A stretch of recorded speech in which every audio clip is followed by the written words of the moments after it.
Kwa tarehe 23 mwezi wa 4 mwaka huu nilipokea ripoti ya Tume ya Rais ya kuchunguza matukio ya ghasia na uvunjifu wa amani yaliyotokea wakati na baada ya uchaguzi wa Oktoba 2025 iliongozwa na Jaji Mkuu mstaafu Mheshimiwa Mohamed Chande Othman, na leo tuko naye hapa na namuona pia Jaji Ibrahim yuko naye pamoja.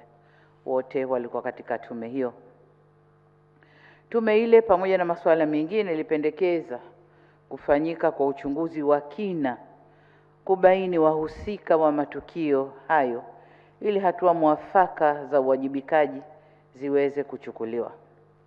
Ni kwa msingi huo na kwa kuzingatia mamlaka niliyopewa chini ya sheria ya Tume ya Uchunguzi sura ya 32 niliunda tume hii itakayoongozwa na Mheshimiwa Shaban Ali Lila, ikiwa na jumla ya makamishna 6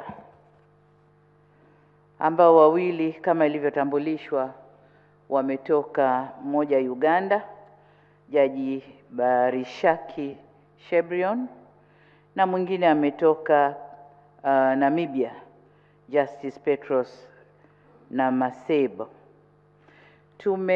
Tumeamua kuwashirikisha wenzetu ili kupata muono mpana, na kwamba tume hii inakwenda kuingia kwa undani zaidi kutafuta nani hasa waliochochea, waliohusika, waliotoa fedha ili mambo yale yatokee ndani ya nchi yetu.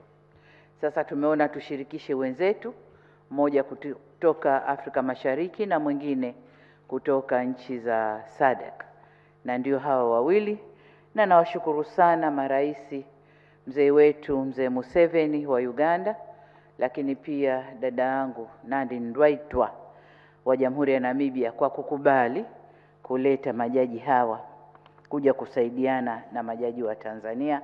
Tunashukuru sana. Kipekee nawashukuru sana tume hii imepewa hadidu rejea zitakazoongoza katika kutekeleza majukumu yake, na itawasilisha ripoti na mapendekezo yake kwa mujibu wa sheria. Na ni imani yangu kwamba majaji hawa watakwenda kutumia taaluma, uzoefu na viapo vyao kutekeleza kazi hii kwa weledi, umakini na uadilifu mkubwa. Natambua uzito wa jukumu hili, lakini kwa kuanzia tume imepewa muda wa miezi 5 kutekeleza majukumu yake na kuwasilisha ripoti rasmi. Sasa kama kutakuwa na ombi la kuongezwa muda, tutaangalia baadaye tuongeze muda ili wafanye kazi yao kwa upeo mpana.